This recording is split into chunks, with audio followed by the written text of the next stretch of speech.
Well, today I'd like to tell you the story of the priest martyr John Kochurov. He was a missionary in America and the first clergy martyr of the Russian Revolution. On October 31st, 1917, in Zarkay, a bright new chapter, full of earthly grief and heavenly joy, was opened in the history of sanctity in the Russian Church, the holiness of the new martyrs of the 20th century. The opening of this chapter is linked to the name of a Russian Orthodox shepherd who became one of the first to give his soul for his flock during the 20th century of fighters against God. Father John Kochurov was born on July 13, 1817, in the village of Vigildino Circe in the district of Dansky in the Ryazan region, to a pious family of many children. And I will apologize right now, I'm probably mispronouncing many things. Skill of pronouncing Russian names is not well developed. His parents were the priest Alexander Kochurov and his wife Anna. Father Alexander served almost all of his life in the Church of the Theophany in Vigildino Circe village in the Diocese of Ryazan from the moment of his ordination on March 2nd, 1857, and having combined all those years of service in the parish with the fulfillment of his obligation as a teacher of God's law in the Belgradin's public school, imprinted in the consciousness of his sons, and particularly in that of John, the most spiritually sensitive of them, a radiant image of the parish priest, full of deep humility and high inspiration. Father John's upbringing being based on the remarkable traditions of many generations of clergy and bound with the people's natural following after Orthodox piety, foretold his setting out on the path of preparation for pastoral service. Father John's study, initially at the Danke Theological School and afterwards at the Ryazan Theological Seminary, was marked not only with outstanding success in the mastery of theological and secular disciplines, but with remarkable examples of church piety which he demonstrated during a time when the everyday life of a provincial theological school was not always spotless in the moral sense. The future Father John successfully graduated in 1891 from the Theological Seminary in Ryazan. Having passed the entrance exams for the St. Petersburg Theological Academy, he became a student at one of the best theological schools in Russia. During the period of Father John's study at St. Petersburg Theological Academy, his propensity to regard theological education as a preparation primarily for future service as a parish priest became clearly defined, while at the same time, Father John already during his student days coupled the possibility of his service as a parish priest with that of missionary activity, in which he saw the embodiment of the ideal of the Orthodox pastor. After his graduation from St. Petersburg Theological Academy, with the distinction of a true student, Father John was sent, in accordance with his long desire for missionary service, to the Diocese of the Aleutians and Alaska. Not long after his marriage to Alexandra Chernyshov, Father John's arrival in Protestant America put him in touch with a life dissimilar in many respects from his accustomed life in Orthodox Russia. From his first sojourn in the USA, Father John arrived in New York, which with its mundane ways was so different from the spiritual life of the Russian cities. Not having yet learned the English language, Father John, thanks to the brotherly support of the New York Orthodox community, at that time of modest size, did manage to adjust himself to the life of the country, till then unknown to him, without any particular psychological or other complications. It must be noted that church life in the Diocese of Alaska and the Aleutians was very different in character from that in other parts of the country, which was vast in its territory but rather small in the number of clergy. Specifically, the Russian Orthodox missions in Northern California, on the Aleutian Islands, and in Alaska had at that time already existed for about 100 years, and church life was conducted on a foundation of rather numerous parish communities which possessed significant financial resources, having become accustomed over several generations to life in America. But Orthodox life in the rest of the country was only being initiated, and it required a great deal of evangelical activity by the clergy to create a normal Orthodox parishes within the multinational and multi-confessional local population. It was precisely to that part of the diocese that Father John was destined to be sent when he was ordained to the dignity of a priest on August 27, 1895, by the Most Reverend Nicholas, Bishop of Alaska and the Aleutians. The beginning of St. John's Parish service was associated with the opening by Bishop Nicholas of the Orthodox Parish in Chicago in 1892, assigned in 1895 by order of the Holy Synod to be a parish priest at St. Vladimir's Cathedral in Chicago. Father John was put in touch with a parish life that was strikingly different from the Orthodox parishes in Russia, which were organized and rooted in a living tradition many centuries old. Being a lonely island of Orthodox Christian life, remotely situated many hundreds of miles from the other scattered Orthodox parishes in North America, St. Vladimir's Church in Chicago, together with the Church of the Three Hierarchs in the town of Streator, with which it was affiliated, in the less than 3 years of its existence, still had not managed to become formed as a parish in the full sense of the word, and it indeed required heroic labors from the young Father John to be established in a proper way. Beginning his work at the parish of Chicago and Streator, which was rather small and multinational in its constituency, Father John nourished these people, who were representatives of a rather poor class of immigrants in the Orthodox confession. He was never able to be supported in his work by a sound parish community, having at its disposal sufficiently large material means. In one of his articles, written in December 1898, Father John gave the following vivid description of the Chicago Streator parish community. The Orthodox parish of St. Vladimir's Church in Chicago consists of a small number of the original Russian, Galicians, and Hungarian Slavs, Arabs, Bulgarians, and Arabians. The majority of the parishioners are working people who earn their bread by toiling not far from where they live on the outskirts of the city. Affiliated with this parish in Chicago is the Church of the Three Hierarchs in the city of Streator. This place and the town of Kingsley are situated 94 miles from Chicago, and they are famous for their coal mines.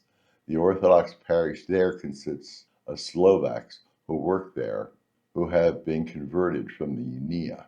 The unique characteristics of the Chicago Streator parish community demanded of Father John a deft combination of pastoral, liturgical skills with missionary ones. These abilities would permit him not only to stabilize the membership of his parish community spiritually and administratively, but to enlarge his flock continually by means of conversions, or by the return to orthodoxy of the ethnically diverse Christians living in Illinois.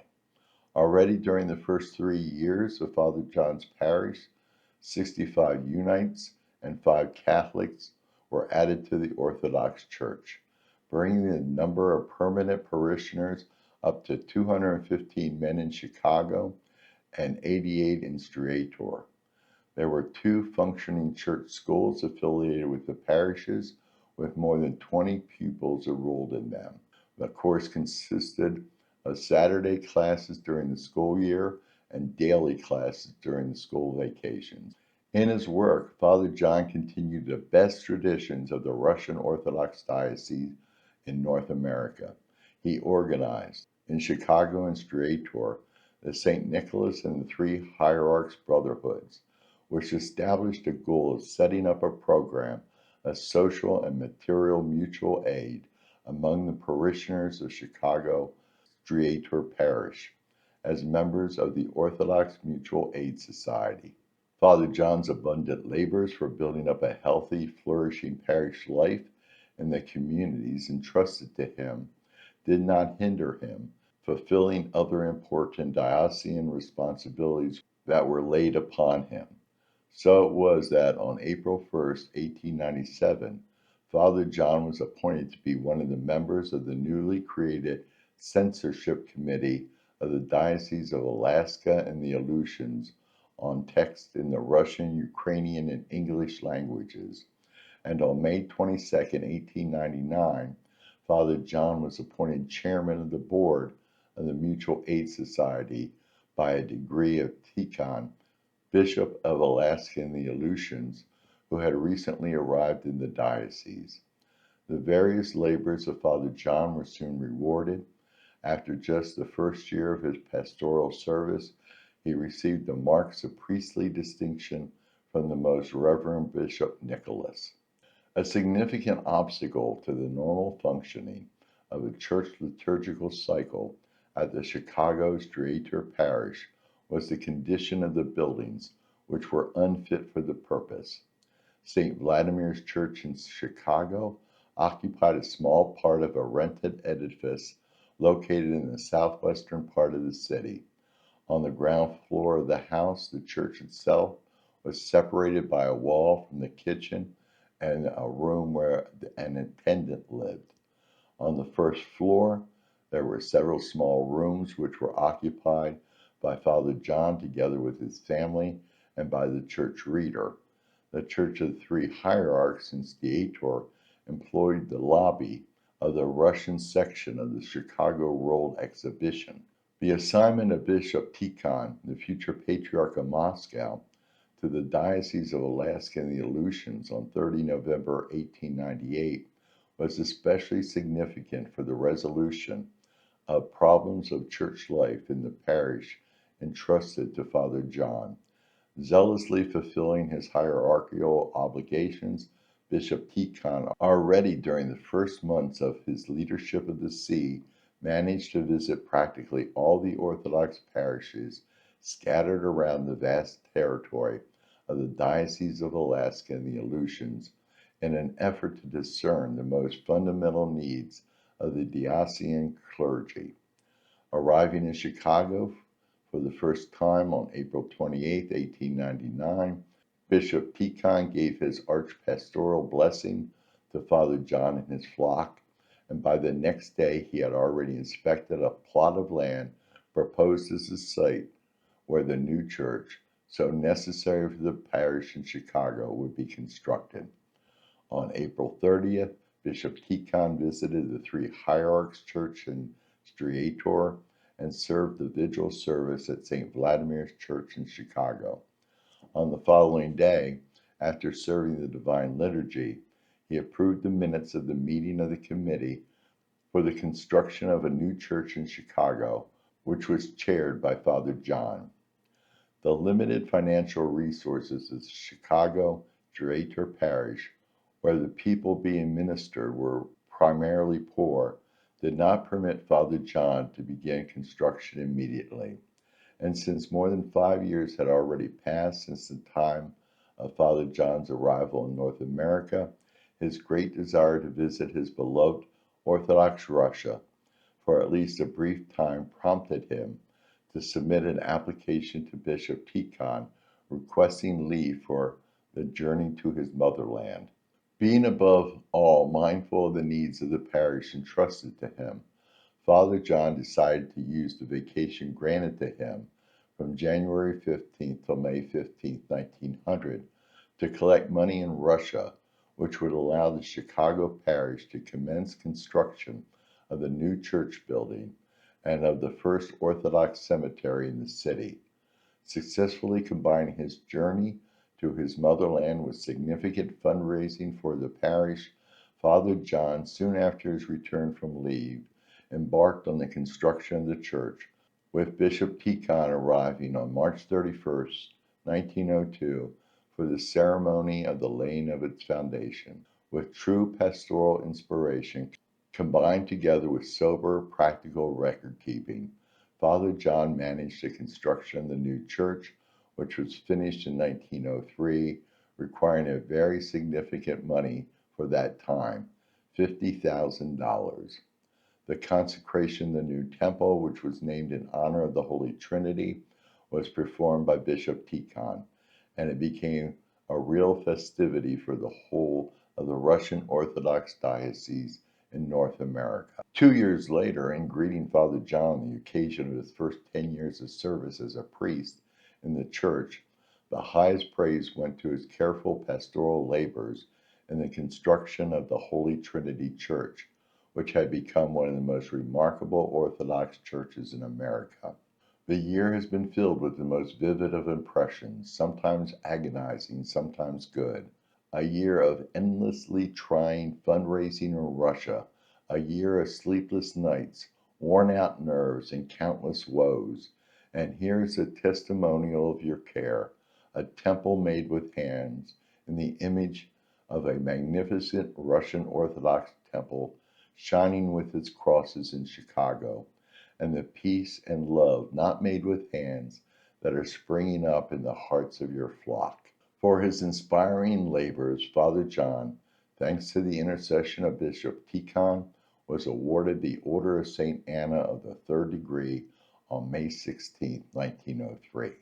Zealously fulfilling his numerous obligations as a parish priest, he was the only priest there during the first 9 years of his service in the parishes of Chicago and Theater. At the same time, Father John continued to participate actively in resolving various issues in the life of the North American diocese. In February 1904, Father John was assigned as the chairman of the Censor Committee of the Diocese of Alaskan Aleutians, where he had already participated as a member of the council for 7 years. In June 1905, he was an active participant in the preparatory meetings of the diocesan clergy held in Old Forge, PA, under the guidance of Bishop Tikhon, where issues were discussed in connection with preparation for the first council in the history of the Diocese of North America and all the Aleutians.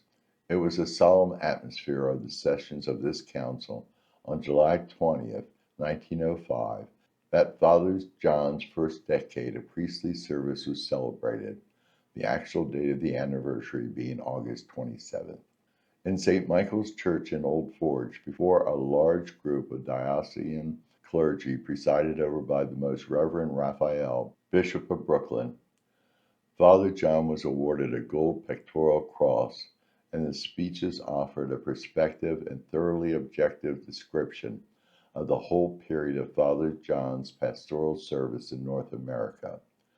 Directly after your study at seminary, having left the motherland, you came to this strange land to expend all your youthful energy, to devote all your strength and inspiration for that holy concern to which you were attracted in your vocation. A hard legacy was left for you. The church in Chicago was located then in an untidy church setting, in a wet, half-ruined building. The parish, with its loosely defined parish membership, scattered over a huge city, with a heterodox population, torn asunder by wild beasts.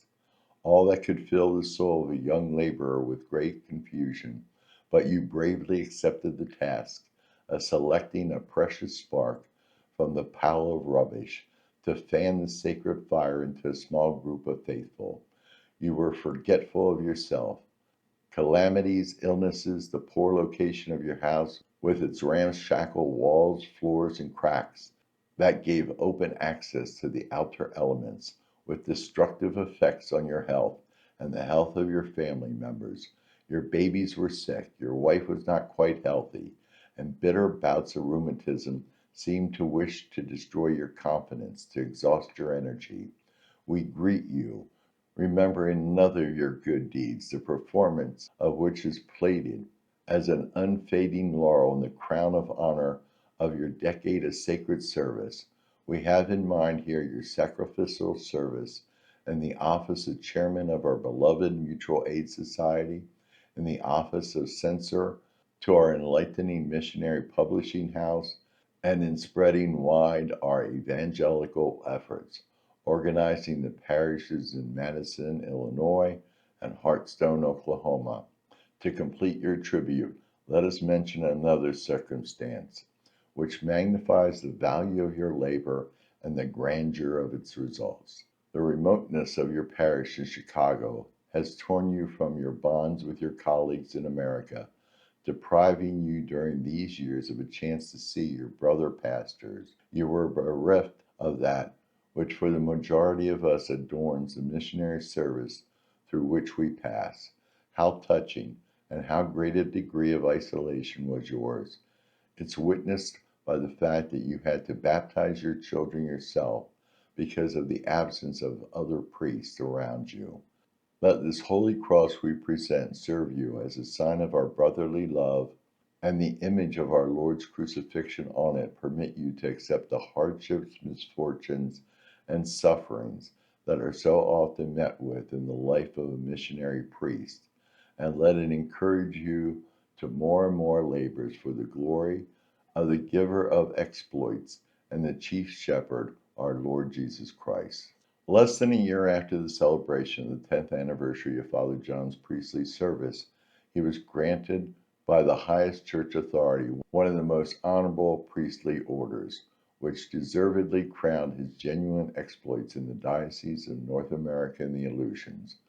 By the order of the Holy Synod on May 6, 1906, Father John was elevated to the dignity of archpriest. Thus, there began a quantitatively new period in Father John's service, having become one of the most respected archpriests of the diocese, thanks to his outstanding pastoral work in his parish and in diocesan administrative activities. Father John, at the initiative of Bishop Kontakion, who valued him highly, became more and more deeply involved in resolving the most pressing issues of diocesan administration. In May 1906, Father John was appointed Dean of the New York area of the Eastern States, and in February 1907, he was destined to be one of the most energetic participants of the first North American Orthodox Council held in Mayfield, which dealt with the rapidly increasing conversions within the Diocese of North America and the Aleutians in the Russian Orthodox Greek Catholic Church in America, which was the basis on which the Orthodox Church in America was later founded. During the period 1903 to 1907, the Chicago Streator Parish, built by his labors, was transformed into one of the most self-sufficient and flourishing diocesan parishes. But however successful the external circumstances of Father John's service in North America may have seemed, his deep, fervent homesickness for his beloved Russia, which he had only seen once for a leave of several months in recent years, and the necessity of providing his three elder children with an undergraduate education in Russia, compelled Father John to think about the possibility of continuing his priestly ministry in his native Russian land.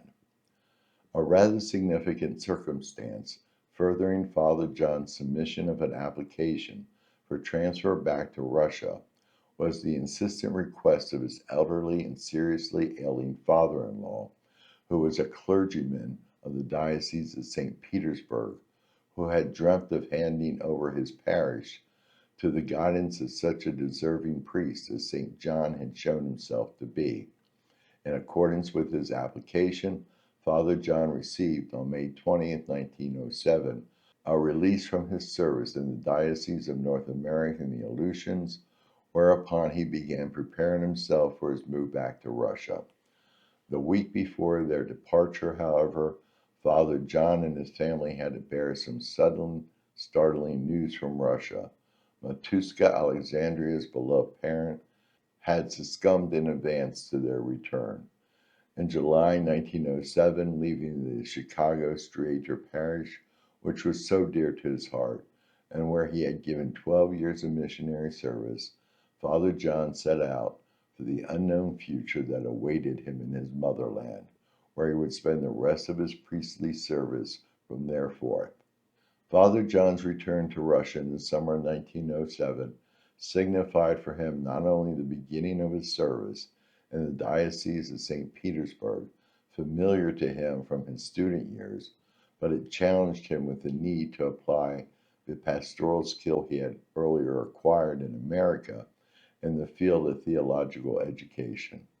By order of the St. Petersburg Church Consistory in August 1907, Father John was assigned to the clergy of Holy Transfiguration Cathedral in Narva, and beginning August 15, 1907, he began to perform his duties as a teacher of law in the male and female gymnasiums in Narva. By order of the chief of the St. Petersburg Area Education Department, effective October 20th, 1907, Father John was confirmed in his service in the male gymnasium as a teacher of God's law. This Russian term refers to the totality of Orthodox teaching, and was a hired teacher of the same subject in the female gymnasium of Narva, which became the main sphere of his church service for the next 9 years of his life. The common way of life in small provincial Narva, where the Russian Orthodox inhabitants consisted of scarcely half the population, brought back to Father John in some measure the atmosphere familiar to him in America, where he performed his pastoral service in a social environment permeated with heterodox influences. However, the circumstances of his work as a teacher of God's law in 2 secondary schools where the Russian cultural element and Orthodox religious ethos indisputably dominated, permitted Father John to feel that he was breathing an atmosphere of Russian Orthodox life reminiscent of his childhood. Father John's teaching load as a rule consisted in those years of 16 hours a week in the male gymnasium and 10 hours in the female one. This required of him a fairly significant effort, taking into account that to teach God's law in the different classes, because of the breadth of the subject, necessitated that a teacher be familiar with various matters of theological as well as of a mundane character.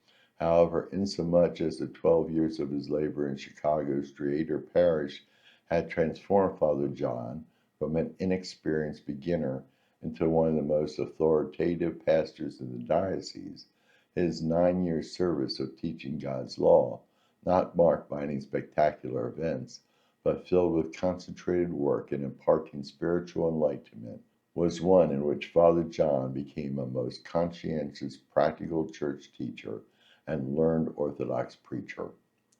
After just 5 years of teaching divine law in the Narva schools, Father John was awarded the Order of St. Anna, second degree, on May 6, 1912, and after another 4 years, Father John's achievements in the field of theological education were celebrated by his being awarded the Order of St. Vladimir, fourth degree, which, added to numerous church and states awards, gave the deserving archpriest the right of receiving the title of nobility.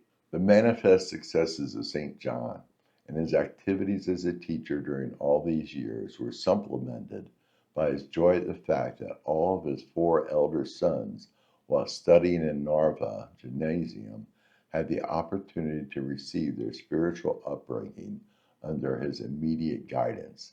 However, along with the undeniable advantages of this new period of the pastoral service of Father John, after his return to his fatherland, following many years of absence, there so existed a circumstance which could not help but burden the heart of such a genuine parish pastor as Father John was for the whole of his life.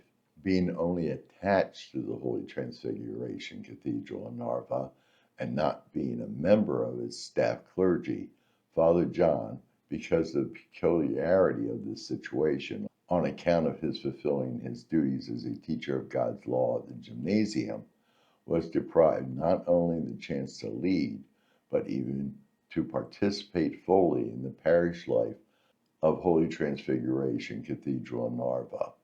Only in November of 1916, by order of the St. Petersburg Church Consistory, was Father John assigned as a parish priest to the vacant second position at St. Catherine's Cathedral in Zarakoye, where his dream of resuming service as a parish pastor in the motherland was fulfilled.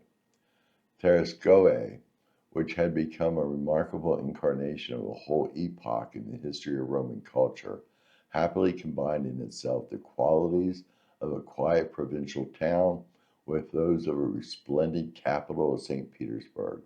St. Catherine's Cathedral occupied a special place in the town.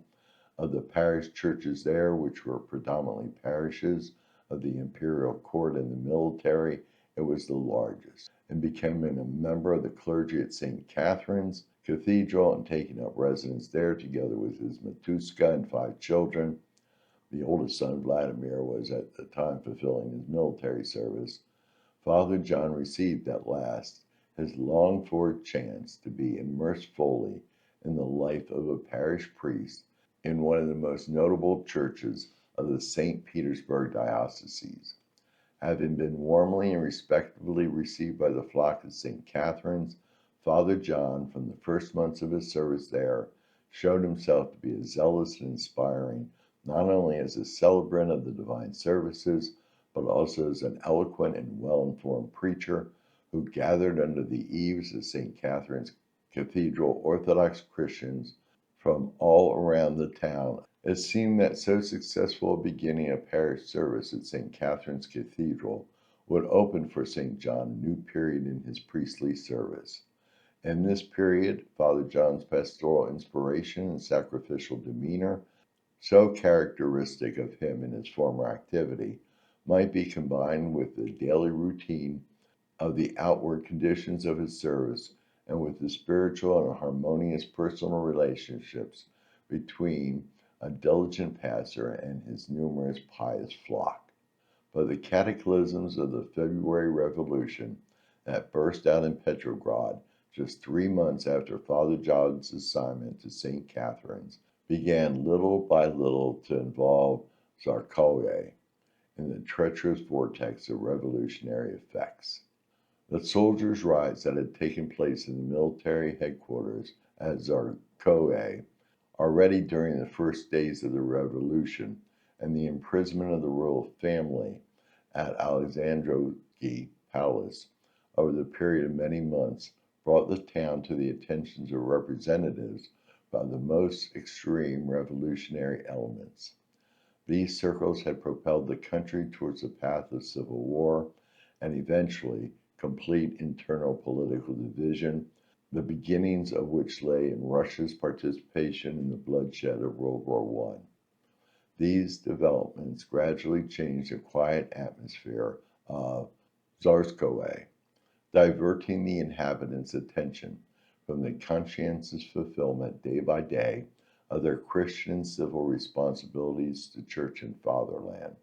And during all these troubled months, the inspiring message of Father John continued to sound forth from the ambon of St. Catherine's Cathedral as he strove to instill feelings of reconciliation into the souls of the Orthodox Christians in town, calling them to the spiritual perception of their own inner life so that they might understand the contradictory changes taking place in Russia. For several days after the October 1917 seizure of power by the Bolsheviks in Petrograd, reverberations from the momentous events happening in the capital were felt in Zarkoye, attempting to drive General Paul Krasnov's Cossack troops, which were still loyal to the provincial government, out of Zarkoye. The armored group of Red Guards, the soldiers and sailors supporting the Bolshevik upheaval, were coming there from Petrograd. On the morning of October 30th, 1970, stopping at the outskirts of Zarkayal, the Bolshevik forces began to expose the town to artillery fire. The inhabitants of the town, like those in all of Russia, still did not suspect that the country was involved in a civil war. The tumult erupted, with many people running to the Orthodox churches, including St. Catherine's, in hopes of finding prayerful serenity at the services and hearing from the ambon the pastoral exhortation pertaining to the events taking place. All the clergy of St. Catherine's Cathedral eagerly responded to their flock spiritual entreaties, and a special moleben, or prayer service, seeking an end to the civil conflict, was offered beneath the arches of the church, which was jammed with worshippers. Afterwards, the dean of the cathedral, the Archpriest Smirnov, together with two other priests, Father John and Father Stephen, reached a decision to organize a sacred procession in the town, with the reading of fervent prayers for the cessation of all civil strife. The pages of the newspaper, the All-Russian Church Social Messenger, presented for several days the testimony of a certain Petrograd newspaper correspondent, describing the events which had taken place as follows. The sacred procession had to be relocated under the conditions of an artillery bombardment, and notwithstanding any protections, it was rather crowded. The lamentation and cries of women and children drowned out the words of the peace prayer. Two priests delivered sermons during the procession, calling the people to preserve tranquility in view of the impending trials. I was fortunate enough to understand clearly that the priest's sermons did not contain any political things. The holy procession lingered. Twilight changed into darkness. Candles were lit in the hands of praying people.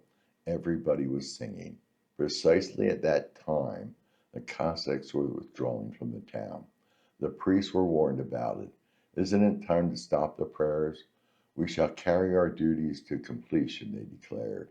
These have departed from us, and those who are coming are our brothers. What kind of harm will they do?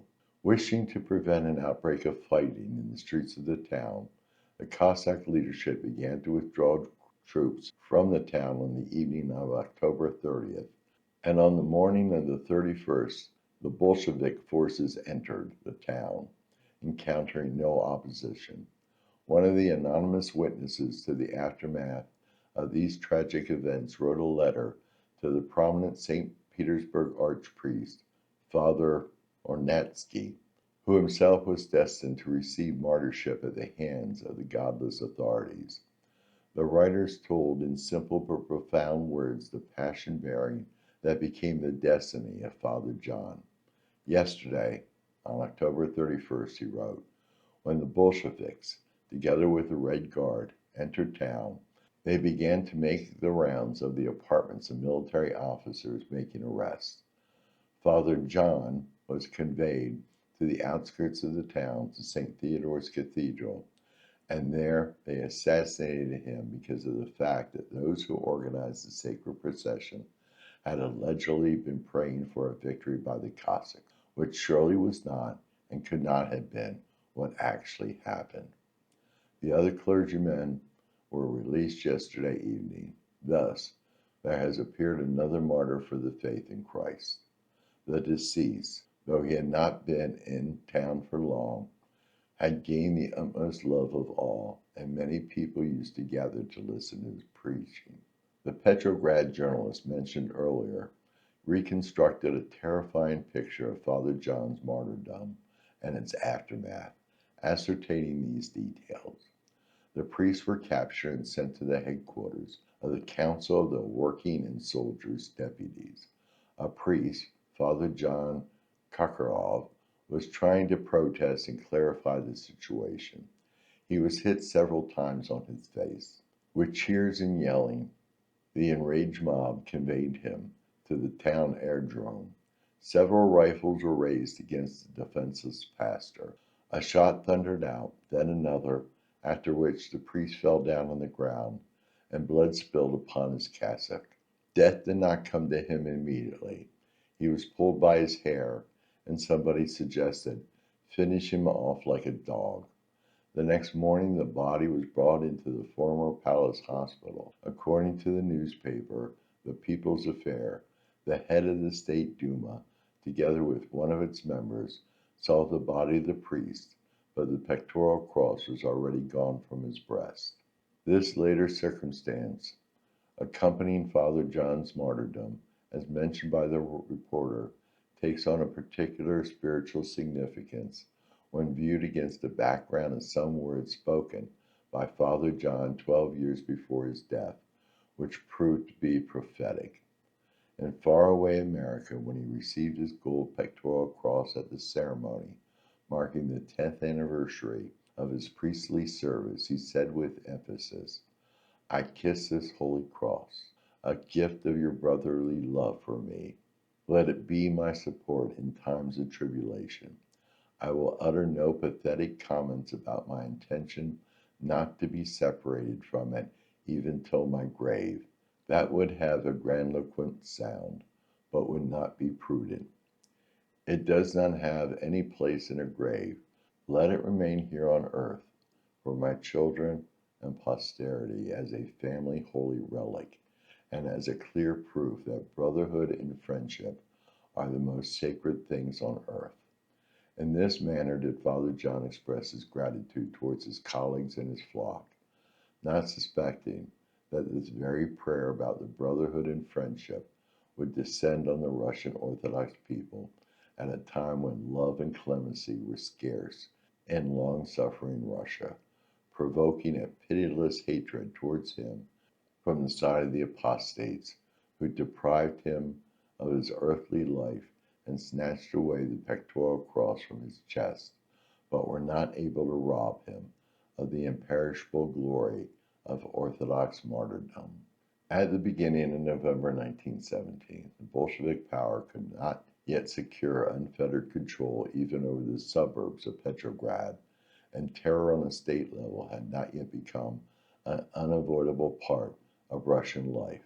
So with the populace of Zarkoe and Petrograd in a state of complete horror, this first malicious execution of a Russian Orthodox priest inspired the former organs of power, who were not yet ousted by the Bolsheviks, to form an investigating commission, which included the two representatives of the Petrograd City Council. It was soon abolished by the Bolsheviks, without having managed to identify Father John's murderers. For Russian church life, however, this first martyrdom of a Russian Orthodox pastor in the 20th century was deeply significant. It aroused a profound spiritual response within the hearts of many laity, clergy, and hierarchy of the Russian Orthodox Church. The church service for the departed and his burial in the crypt of St. Catherine's Cathedral were served by the shocked local clergy in an atmosphere of great dismay and anxiety. At the time, the Most Reverend Benjamin, Metropolitan of Petrograd, the future holy martyr, was attending the all-Russian Church Council being held in Moscow. Within a few days after the burial, the leadership of the Petrograd diocese, with Metropolitan Benjamin's blessings, published the following announcement in the newspaper All Russian Church Social Herald. On Wednesday, November 8th, the ninth day after the death of Father John Kochurov, who was murdered on October 31st in Zarkoe, a hierarchical panakida will be served in Our Lady of Kazan Cathedral at 3 p.m. for the eternal memory of Archpriest John and of all the Orthodox Christians who have perished in a time of civil conflict. Parish clergy free of serving obligations are invited for the panakida. Vestments should be white. Soon after this hierarchical panakida, served at Our Lady of Kazan Cathedral, the Diocesan Council of Petrograd published a proclamation to the clergy and the parish councils of the Diocese of Petrograd. This became the first official recognition of the martyr character of Father John's death, pronounced in the name of the Church, but also the first church statement to specify concrete measures of assistance to the families of clergymen persecuted and assassinated in Russia. In this remarkable document of church history, eloquently expressed with deep humility in the face of anticipated future persecution of the Church, and embodying general sympathy for Father John's bereaved family, the leadership of the Petrograd Diocese reacted to the death of the first diocesan holy martyr. Dear brothers, began the statement by the Petrograd Diocesan Council on October 31st of this year in the town of Zarkoe, suffering the martyrdom of one of the good shepherds of the Petrograd Diocese, the archpriest of the local cathedral, John Alexandrovich Kochurov. Without any blame or justification for this on his part, he was seized in his apartment, conveyed to the suburbs, and was there in an open field, shot by the possessed mob. It was with feeling of profound sorrow that the Petrograd Diocesan Council received this news. The grief has been considerably augmented by the realization that, with the archpriest's demise, a large family is left behind, consisting of 6 members who are now without food, shelter, or any means of subsistence. God is the judge of the cunning villains who violently ended the life that was still young. Even if they flee unpunished from trial at the hands of men, they can never elude the judgment of God. But our obligation now is not only to pray for the peace of soul of this innocent sufferer, but with all of our sincere love to attempt to treat the deep and incurable wound that has been inflicted on the very hearts of the poor bereaved family. The diocese and diocesan clergy are directly obligated to provide for the martyred pastor's orphan family, to give them the opportunity to live in material comfort, and to provide the children with a proper education. The Diocesan Church Council, being moved by the loftiest of sentiments, now appeals to the clergy, parish council, and all the Orthodox faithful of the Diocese of Petrograd with an ardent entreaty, asking most earnestly, for the sake of Christ's love, that you stretch forth your brotherly helping hand, and by whatever amount you can offer, support a poor family left to be at the mercy of fate. Great is the need, and it should not be delayed. His martyrdom is, for each of us, a dire reminder, an ominous warning. We therefore must be ready for anything, and to prevent such situations of destitution as we now have, we must prepare between the times of trial an assistance fund to be allotted for the defenseless, persecuted, and tormented clergy, that in such cases and in similar ones they may have material aid from their kindred in spirit. Through the Dean's special list will be sent to each parish in the diocese for the collection of donations, those that are voluntary and from the church funds, for help to the family of the deceased archpriest John Kochurov, and also for the establishment of the special fund for assistance to the clergy in all similar cases. An immense task requires means commensurate with it. The Diocesan Church Council hope that with God's help such means will be found. The modest offering of the diocesan clergy, made voluntarily and laid on the Christian conscience of each person, will provide an opportunity for drying the tears of the unhappy orphans, and for making a beginning of that concern for good brotherly assistance, for which our clergy have a great need, particularly now. It has thundered. Now is time to make the sign of the cross. On one of his regular visits to his diocese during the All-Russian Church Council in Moscow, Metropolitan Benjamin served the Divine Liturgy on November 26th for the patronal feast at St. Catherine's Cathedral in Zarkoe. The liturgy ended with a fervent exhortation from the hierarch, during which he appealed to the people for unity, love, and brotherhood, wrote a correspondent for the All-Russian Church Social Herald. The Metropolitan also mentioned the terrible event, the assassination of the beloved pastor of the local church, Father John Kochurov. He noted that though it is a very sad occasion, it has been the cause of reconciliation as well, through the realization that the pastor had laid down his life for love of God and of neighbor, providing an example of martyrdom. The arch-pastoral message had a strong effect on everyone, and tears were seen on many faces. Following the liturgy, the Latia for the departed took place at St. John's tomb in the burial vault of the cathedral. After the service, the Metropolitan visited the rectory, where he met the family of the deceased. Thus, a second time, and now from the mouth of the diocesan hierarch, who remembered the slain clergymen of his diocese, the Russian Orthodox Church characterized Father John's death as a martyrdom.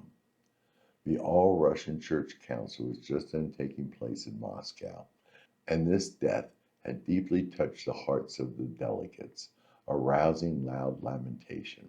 Archpriest Mirtov was commissioned to compose a proclamation expressing the sense of the council, giving information about the untimely death of the deceased Father John Kochurov, who fell victim while zealously fulfilling the obligation of his rank. The Most Holy Patriarch Tikhon had become well acquainted with Father John during the many years they worked together in the Diocese of North America and the Aleutians, and felt therefore a deep respect for him, expressing a genuine conviction formed at the council that the Russian Orthodox Church had gained a new martyr saint. In the event of Father John's death, the Patriarch dispatched a letter of sympathy to Alexandria Kochurov, the deceased pastor's widow. With great sadness, the Most Holy Council of the Russian Orthodox Church has received a report concerning the martyrdom of Father John Alexandrovich Kochurov, who has fallen victim while zealously fulfilling the obligation of his rank, wrote the future confessor, the Most Holy Patriarch Tikhon. Join in our prayers with those of the Holy Council for the repose of the soul of the slain Archpriest John. We share your great grief, and we do that with a special love, because we knew well the deceased Archpriest, and have always held his inspiring and strong pastoral activity in high estimation. We bear in our hearts the sure hope that the deceased pastor, adorned with the wreath of martyrdom, now stands at the throne of God among the elect of Christ's true flock. The Holy Council, with earnest sympathy for your bereaved family, has decided to petition the Holy Synod to give you the proper assistance. May the Lord help you to endure the trial sent to you by the ways of God's providence, and preserve you and your children unharmed amid the storms and calamities of our time. We invoke God's blessing on you and your family, Patriarch Tikhon. Exactly 5 months after Father John's death, on March 31st, 1918, by which time the number of murdered clergymen known to the Holy Synod had already reached 15, the first memorial liturgy for the new hieromartyrs and martyrs in the history of the Russian Orthodox Church in the 20th century was served in the church of the Moscow Theological Seminary by the Most Holy Patriarch Tikhon, 4 other hierarchs, and 10 archimandrites and proto-presbyters. At the memorial liturgy in Panakida, when the supplicatory prayer was pronounced for the repose of the servants of God who have perished for the faith in the Orthodox Church, following mention of the first slain hierarch, Metropolitan Vladimir, the first slain archpriest, Father John Kochurov, was remembered, who by his passion-buried death ushered in the service offered by the confessors, the assembly of the Russian new martyrs of the 20th century. What a wonderful story of faith and putting that faith into action. Well, I hope you enjoyed learning about Father John.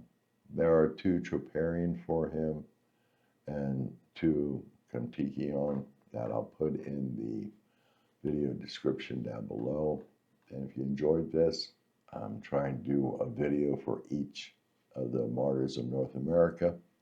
So if you're interested in seeing them, subscribe button down below. I'd appreciate it. Thank you for watching, and have yourself a blessed day.